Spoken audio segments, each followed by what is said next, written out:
Hi hello welcome back to my channel. ಎಲ್ಲರೂ ಹೇಗಿದ್ದೀರಾ? ನೀವೆಲ್ಲರೂ ಚೆನ್ನಾಗಿದ್ದೀರಾ ಅಂತ ಅಂದ್ಕೊಳ್ತೀನಿ. ನಾನು ಕೂಡ ತುಂಬ ಚೆನ್ನಾಗಿದ್ದೀನಿ. ಈ ವಿಡಿಯೋದಲ್ಲಿ ನೀವು ನೋಡ್ತಾ ಇರೋದೇನು ಅಂತಂದರೆ, ನನ್ನ ಡೆಲಿವರಿಗೆ ಇನ್ನು 2 ಡೇಸ್ ಅಷ್ಟೇ ಬಾಕಿ ಇತ್ತು. ಅವತ್ತಿನ ಹಿಂದಿನ ದಿನ ನೈಟು ಕೈಗೆ ಮೆಹಂದಿ ಹಾಕ್ಸ್ಕೊತಾ ಇದ್ದೆ. ಆ್ಯಕ್ಚುಲಿ ನನಗೆ ಗೊತ್ತಿರಲಿಲ್ಲ ನಾನು ಮೆಹಂದಿ ಹಾಕ್ಸ್ಕೋತೀನಿ ಇವತ್ತು ಅಂತಂದ್ಬಿಟ್ಟು. ನೇತ್ರಕ್ಕ ಅವರ ಫ್ಯಾಮಿಲಿ ಈವೆಂಟ್ ಯಾವುದೋ ಒಂದಿತ್ತು, ವೆಡ್ಡಿಂಗ್ ಅಂತಂದ್ಬಿಟ್ಟು ಮೆಹಂದಿ ಹಾಕ್ಸ್ಕೋಬೇಕು ಅಂತ ಹೇಳ್ತಾಯಿದ್ರು ನನ್ನ ಹತ್ರ. ಆವಾಗ ಅಕ್ಕ ನನಗೂ ಯಾಕೋ ಹಾಕ್ಸ್ಕೋಬೇಕು ಅನ್ನಿಸ್ತಿದೆ ಅಂತ ಸುಮ್ಮನೆ ಅವ್ರ ಹತ್ರ ಹೇಳಿದ್ದೆ. ಅದನ್ನು ಅವ್ರು ನೆನಪಿಟ್ಕೊಂಡು ಇನ್ನೇನು 2 ಡೇಸ್ ಇದೆ, ಏನಾದರೂ ಬೈಕೆ ಇಟ್ಕೊಂಡಿರ್ತಾಳೇನೋ ಅಂತ ಅಂದ್ಬಿಟ್ಟು ಪಾಪ ಸರ್ಪ್ರೈಸಾಗಿ ಮನೆಗೆ ಬಂದು ನನ್ನ ಕೈಗೆ ಮೆಹಂದಿ ಹಾಕಿದ್ರು. ತುಂಬ ಖುಷಿ ಆಯಿತು ನನಗೆ. ನಾನು ಏನೂ ಹೇಳ್ದಿರಾನೆ ಸುಮ್ಮನೆ ನಾನು ಮಾತಿಗೆ ಹೇಳಿದ್ದು ನನಗೂ ಹಾಕ್ಕೋಬೇಕು ಅಂತ. ನನಗೆ ಇಷ್ಟ ಆಗೋಲ್ಲ ಜಾಸ್ತಿ ಮೆಹಂದಿ ಎಲ್ಲ ಹಾಕ್ಸ್ಕೊಳ್ಳೋದು. ನನ್ನ ಮದುವೆಲಿ ಹಾಕ್ಸ್ಕೊಂಡಿದ್ದು ಅನಿಸುತ್ತೆ ನಾನು ಮೆಹಂದಿ. ಅದು ಬಿಟ್ಟರೆ ನಾನು ಮತ್ತೆ ಮೆಹಂದಿ ಹಾಕ್ಸ್ಕೊಂಡಿರಲಿಲ್ಲ. ಅಷ್ಟು ನೆನ್ಪಿಟ್ಕೊಂಡು ಬಂದು ಹಾಕಿದ್ದು ನಂಗೆ ತುಂಬ ಖುಷಿ ಆಯಿತು. ಏನಿದು ಮತ್ತೆ ರೆಡಿ ಆಗ್ತಾ ಇದ್ದಾಳೆ, ಮತ್ತೆ ಫೋಟೋಶೂಟ್ ಮಾಡಿಸ್ಕೋತಾ ಇದ್ದಾಳಾ ಅಥವಾ ಎಲ್ಲೋಗ್ತಾ ಇದ್ದಾಳೆ, ಸೀಮಂತ ಏನಾದ್ರೂ ಅಂತ ಅಂದ್ಕೊತಾ ಇರ್ಬೋದು. ಸೀಮಂತ ಎಲ್ಲ ಏನಿಲ್ಲ, ನಮ್ಮ ಕಡೆ 2ನೇ ಸಲ ಸೀಮಂತ ಮಾಡಲ್ಲ. ಫಸ್ಟ್ ಟೈಮಿಂದು ಸೆಕೆಂಡ್ ಕೊರೋನಾ ಟೈಮಲ್ಲಿ ಮನೆಯಲ್ಲೇ ಸಿಂಪಲಾಗಿ ಮಾಡ್ಕೊಂಡಿದ್ದೆ ಅಷ್ಟೇ. ಈ ಸಲವೂ ಏನಾದರೂ ನಿನಗೆ ಆಸೆ ಇತ್ತಂದರೆ ಹೇಳು, ಸೀಮಂತ ಮಾಡ್ತೀವಿ ಅಂತ ಹೇಳಿದ್ರು ಮನೇಲಿ. ನನಗೇನು ಸೀಮಂತ ಎಲ್ಲ ಏನೂ ಬೇಡ ಅಂತ ನಾನು ಅಂದೆ. ಅದ್ರ ಬದಲಿಗೆ ನಾನು ಆಲ್ರೆಡಿ ಒಂದು ಸಲ ಫೋಟೋಶೂಟ್ ಮಾಡಿಸ್ಕೊಂಡಿದ್ದೆ ಬ್ಯಾಂಗ್ಳೂರಿನಲ್ಲಿ. ಅದಾದಮೇಲೆ ಈಗ ಮತ್ತೆ ಏನಕ್ಕೆ ರೆಡಿ ಆಗ್ತಾಯಿದ್ದೀನಿ ಅಂತ ಹೇಳಿದ್ರೆ, ನಮ್ಮ ಅಪ್ಪ ಅಮ್ಮದು ನಾನು ಹೊಟ್ಟೆಯಲ್ಲಿದ್ದಾಗ 9 ಮಂತ್ಸಲ್ಲಿ ಇನ್ನೇನು ಡೆಲಿವರಿ ಹತ್ರ ಇದೆ ಅಂತಂದ್ಬಿಟ್ಟು ನಮ್ಮ ಅಜ್ಜಿ ನಮ್ಮ ಅಪ್ಪ ಅಮ್ಮಗೆ ಹೇಳಿ, ಹೋಗಿ ಫೋಟೋ ತೆಗೆಸ್ಕೊಂಬನ್ನಿ ನೆನಪಿಗಿರತ್ತೆ ಅಂತ ಅಂದ್ಬಿಟ್ಟು ಒಂದು ಫೋಟೋ ಇದೆ ನಮ್ಮ ಮನೇಲಿ. ಅದರಲ್ಲಿ ನಮ್ಮಮ್ಮ ತುಂಬ ಚೆನ್ನಾಗಿ ಕಾಣಿಸ್ತಿರ್ತಾರೆ. ಆ ಫೋಟೋ ಅಂದರೆ ತುಂಬ ಇಷ್ಟ ನನಗೆ. ಮತ್ತು ನಮ್ಮಪ್ಪ ಅದೇ ಇವಾಗೆಲ್ಲ ಅಷ್ಟಾಗಿ ನಡೆಸೋದಿಲ್ಲ. ಮುಡಿ ಫುಲ್ 9 ತಿಂಗಳವರೆಗೂ ಮುಡಿ ಬಿಟ್ಟಿರ್ತಾರೆ. ಆ ರೀತಿ ಎಲ್ಲ ನಮ್ಮಪ್ಪ ಪೂರ್ತಿ 9 ತಿಂಗಳು ಮುಡಿ ಎಲ್ಲ ಬಿಟ್ಟು ಫುಲ್ ಜಾಸ್ತಿ ಹೇರ್ಸ್ ಇತ್ತು ನಮ್ಮಪ್ಪಂದು. ಹೇಗಿದ್ದಾರೋ ಹಾಗೆ ಹೋಗಿ ಫೋಟೋ ತೆಗೆಸ್ಕೊಂಬಂದಿದ್ರು. ಫೋಟೋ ನೆನಪಾಯ್ತು ನನಗೆ. ಅದಕ್ಕೆ ನಾನೇನಂದೆ, ಒಂದು ಹೊಸ ಸೀರೆ ಇತ್ತು ಮನೆಯಲ್ಲಿ ತೊಗೊಂಡಿದ್ದು, ಅದನ್ನು ಹೇಗಿದ್ರು ಹೊಲಿಸ್ಕೊಂಡು ಹೋಗಿ 9 ಮಂತ್ಸಲ್ಲಿ ಇನ್ನೇನು ಡೆಲಿವರಿ ಹತ್ರ ಇದ್ದಂಗೆ ಸೋನೂ ಬರ್ತಾಳಲ್ವ, ಹೋಗಿ ನಾವು 3 ಜನನೂ ಹೋಗಿ ಹಾಗೆ ಒಂದು ಸಿಂಪಲ್ಲಾಗಿ ಫೋಟೋ ತೆಗೆಸ್ಕೊಂಬರೋಣ ಸ್ಟುಡಿಯೋನಲ್ಲಿ ಅಂತ ಪ್ಲ್ಯಾನ್ ಮಾಡಿಕೊಂಡು ನಾನು ನೇತ್ರಕ್ಕ ಹಿಂಗೆ ಅಂದೆ, ಅಕ್ಕ ಹಿಂಗೆ ಅಂದ್ಕೊಂಡಿದ್ದೀನಿ ಅಕ್ಕ ಅಂತಂದ್ಬಿಟ್ಟು.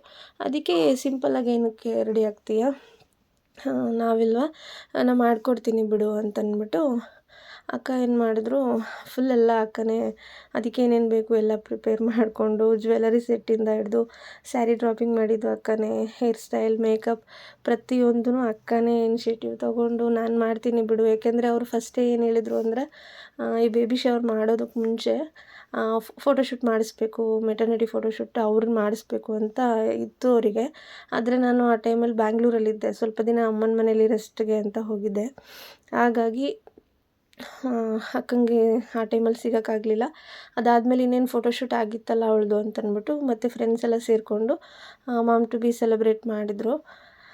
ಹಾಗಾಗಿ ಈಗ ಅಕ್ಕಂಗೆ ನಾನು ಹಿಂಗೆ ಅನ್ನಲ್ಲ, ಫೋಟೋ ಈಗ ತೆಗೆಸ್ಕೋಬೇಕು ಅಂತಿದ್ದೀನಿ ಸಿಂಪಲ್ಲಾಗಿ, ಹಾಗೆ ಈ ಸೀರೆ ಉಟ್ಕೊಂಡು ಹೋಗಿ ತೆಗೆಸ್ಕೊಬರ್ತೀವಿ ಅಕ್ಕ ಅಂತಂದಿದ್ದಕ್ಕೆ, ಬೇಡ ಆ ರೀತಿ ಮಾಡಬೇಡ, ನಾನೇ ಎಲ್ಲ ರೆಡಿ ಮಾಡ್ತೀನಿ ಅಂತಂದ್ಬಿಟ್ಟು ಫುಲ್ ಇನ್ನೇನು 3 ಡೇಸ್ ಇತ್ತು ನನ್ನ ಅಕ್ಕಂಗೆ ಈ ಥರ ಫೋಟೋ ತೆಗೆಸ್ಕೋಬೇಕು ಅಂತ ಹೇಳಿ ಅಕ್ಕ ಅಷ್ಟರಲ್ಲಿ ಜ್ಯುವೆಲರಿ ಬುಕ್ ಮಾಡಿ, ಹೇರ್ ಸ್ಟೈಲ್ ಯಾವ ರೀತಿ ಮಾಡಿದ್ರೆ ಚೆನ್ನಾಗಿರುತ್ತೆ ಅಂತ ಇದು ಮಾಡಿಕೊಂಡು, ಮತ್ತು ಫೋಟೋಗ್ರಾಫರ್ಸ್ಗೆಲ್ಲ ಪೇ ಮಾಡೋಕ್ಕಾಗಲ್ಲ ಅಕ್ಕ, ಆಲ್ರೆಡಿ ಒಂದು ಫೋಟೋಶೂಟ್ ಮಾಡಿಸ್ಬಿಟ್ಟಿದ್ದೀನಿ ಅಂತ ಹೇಳಿದ್ದಕ್ಕೆ, ನೀನೇನು ತಲೆ ಕೆಡಿಸ್ಕೊಂಬೇಡ, ನೀನು ಬಾ ಅಂತಂದ್ಬಿಟ್ಟು ಅವತ್ತು ಮೆಹಂದಿ ಹಾಕೋಕ್ಕೆ ಬಂದಿದ್ರಲ್ವ ಅವತ್ತು ನೈಟು ಹೇಳಿಬಿಟ್ಟು ಹೋದರು. ಸರಿ ಅಂತಂದ್ಬಿಟ್ಟು ನಾನು ಮನೆ ಕೆಲಸ ಎಲ್ಲ ಮುಗಿಸ್ಕೊಂಡು, ಸೋನು ಅಪ್ಪ ಅಮ್ಮ ಎಲ್ಲ ಬಂದಾಗಿತ್ತು. ನೀವು ಅದಕ್ಕೆ ಮುಂಚೆ ನಾವು ಟೆಂಪಲ್ಗೆ ಹೋಗಿದ್ದು ವಿಡಿಯೋ ಎಲ್ಲ ನೋಡಿದ್ರಲ್ಲ, ಅದರ ನೆಕ್ಸ್ಟ್ ಡೇನೇ ಅಂತ ಅನಿಸುತ್ತೆ ಅಕ್ಕ ಬಂದು ಮೆಹಂದಿ ಹಾಕಿದ್ದು. ಅದಾದಮೇಲೆ ನಾವು ರೆಡಿ ಆಗ್ತಾ ಇರೋದು. ಆಮೇಲೆ ಸರಿ ಅಂತ ಮಾರ್ನಿಂಗ್ ಹೋದೆ. ಎಲ್ಲ ಪ್ರತಿಯೊಂದೂ ಅಕ್ಕನೇ ಮೇಕಪ್ಪಿಂದ ಹಿಡಿದು ಹೇರ್ ಸ್ಟೈಲ್, ಸ್ಯಾರಿ ಎಲ್ಲನೂ ಮಾಡಿದ್ರು. ಯಾರಿರ್ಬೋದು ಫೋಟೋಗ್ರಾಫರಿಗೆ ಹೇಗೆ ಮ್ಯಾನೇಜ್ ಮಾಡುತ್ತೆ ಅಕ್ಕ. ನಾನು ಅಂದ್ಕೊಂಡೆ ಅಕ್ಕನ ಫೋನಲ್ಲಿ ತುಂಬ ಚೆನ್ನಾಗಿ ಫೋಟೋಸ್ ಬರುತ್ತೆ, ಆ ರೀತಿ ಏನಾದ್ರು ಪ್ಲ್ಯಾನ್ ಮಾಡಿದ್ದಾರಾ ಅಂತ.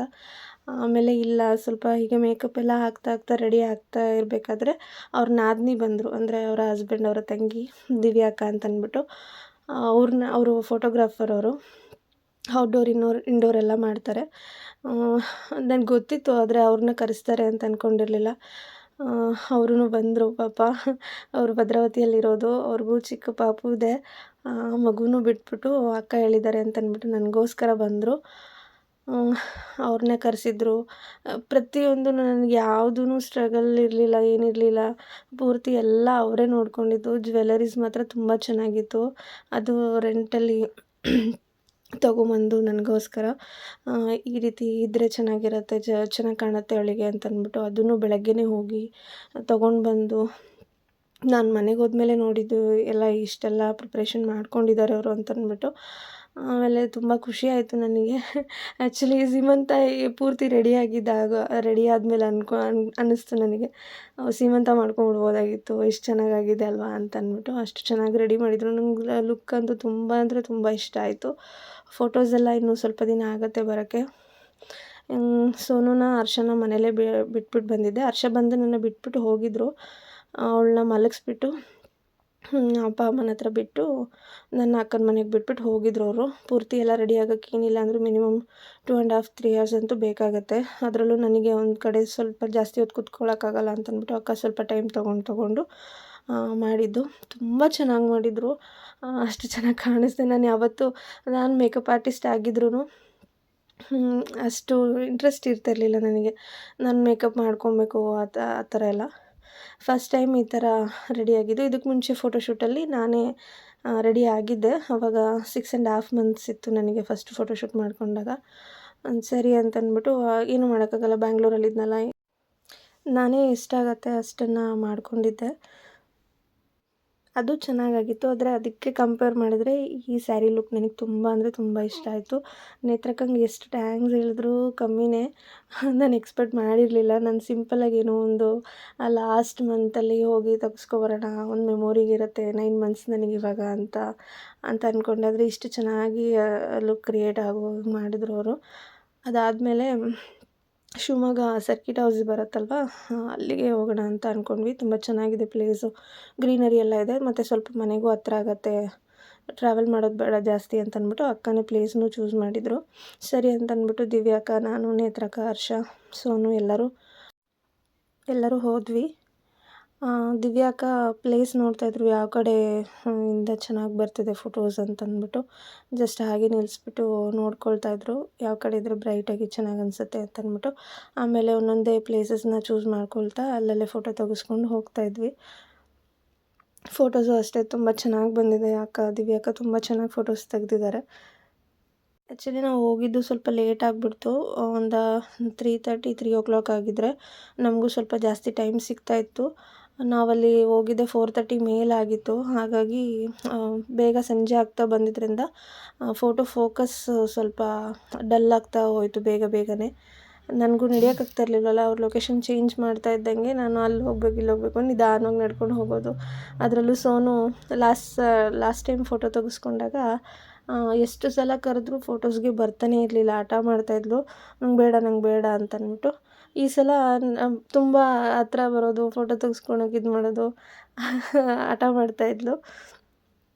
ಅವನ ಕಡೆ ಹರ್ಷ ಸೋನುನ ಇಟ್ಕೊಳ್ಳೋದು, ಹೆಲ್ಪ್ ಮಾಡೋದು, ಸ್ವಲ್ಪ ವೀಡಿಯೋಸ್ ಮಾಡ್ಕೊಳ್ರಿ ಅಂತ ಹೇಳಿದ್ದೆ, ಅದನ್ನು ಮಾಡ್ಕೊಳಕ್ಕೆ ಓದಾಡ್ತಾಯಿದ್ರು. ಮತ್ತು ನೇತ್ರಕ್ಕ ಅವಾಗವಾಗ ಬಂದು ಸ್ಯಾರಿ ಸರಿ ಮಾಡೋದು, ಫೋಟೋಸ್ಗೆ ಅವ್ರು ಸಪ್ರೇಟಾಗಿ ಫೋಟೋಸ್ ಕ್ಲಿಕ್ ಮಾಡ್ಕೊಳ್ಳೋದು, ಈ ರೀತಿ ಎಲ್ಲ ಮಾಡ್ತಾಯಿದ್ರು. ಆ್ಯಕ್ಚುಲಿ ತುಂಬ ಚೆನ್ನಾಗಿತ್ತು, ಡೇ ಚೆನ್ನಾಗಿ ಹೋಯಿತು. ಇನ್ನು 2 ದಿನ ಆಯಿತು ನನ್ನ ಡೆಲಿವರಿಗೆ. ಯಾರಾದರೂ ನೋಡಿದ್ರೆ 2 days ಇಟ್ಕೊಂಡು ಇಷ್ಟೆಲ್ಲ ಮಾಡ್ತಾಯಿದ್ದಾಳಲ್ಲ ಅಂತ ಅಂದ್ಕೊತಾರೆ. ಆದರೂ ಏನೋ ಈ ಸಲ ತುಂಬ ಬೇರೆ ಯಾವುದೇ ರೀತಿ ಬೈಕೇ ಇರಲಿಲ್ಲ ನನಗೆ. ಫೋಟೋಶೂಟ್ ಮಾಡಿಸ್ಕೋಬೇಕು ಅಂತ ಇತ್ತು. ಅದನ್ನು ಬ್ಯಾಂಗ್ಳೂರಲ್ಲಿ ನನ್ನ ತಮ್ಮ ಎಲ್ಲ ಇದು ಮಾಡಿಕೊಟ್ಟ. ಅಲ್ಲಿ ಚೆನ್ನಾಗಾಯ್ತು ಅದೊಂಥರ. ಮತ್ತು ಇಲ್ಲಿಗೆ ಬಂದಮೇಲೆ ಜಸ್ಟ್ ಒಂದು ಫೋಟೋ ಅಂತ ಅಂದ್ಕೊಂಡೆ, ಅದು ಈ ರೀತಿ ಆಗೋವಂಗೆ ನೇತ್ರಕ್ಕ ಮಾಡಿದ್ರು. ಎಲ್ಲನೂ ಅಷ್ಟೇ, ಈ ಪ್ರೆಗ್ನೆನ್ಸಿಯಲ್ಲಿ ಒಂಥರ ಎಲ್ಲ ಖುಷಿಯಾಗಿ ಚೆನ್ನಾಗಾಗೋ ರೀತಿಯೇ ಆಯಿತು. ಈ ವಿಡಿಯೋದಲ್ಲಿ ನೇತ್ರಕ್ಕಗೆ ಒಂದು ಬಿಗ್ ಥ್ಯಾಂಕ್ಸ್ ಹೇಳ್ತಾ ಈ ವಿಡಿಯೋನ ಇಲ್ಲಿಗೆ ಎಂಡ್ ಮಾಡ್ತೀನಿ. ನಿಮ್ಗೆ ಯಾರಿಗಾರು ಈ ವಿಡಿಯೋ ಇಷ್ಟ ಆಯಿತು ಅಂತಂದರೆ ಒಂದು ಲೈಕ್ ಮಾಡಿ, ಶೇರ್ ಮಾಡಿ, ಚಾನಲ್ನ ಸಬ್ಸ್ಕ್ರೈಬ್ ಮಾಡ್ಕೊಳ್ಳಿ. ಫೋಟೋಸ್ ಇದು ಫೋನಲ್ಲಿ ಕ್ಲಿಕ್ ಮಾಡಿರೋವಂಥ ಫೋಟೋಸು, ಇನ್ನೂ ಕ್ಯಾಮ್ರಾನಲ್ಲಿ ಕ್ಲಿಕ್ ಆಗಿರೋದು ಬಂದಿಲ್ಲ. ಬಂದಮೇಲೆ ಶೇರ್ ಮಾಡ್ತೀನಿ. Thanks for watching.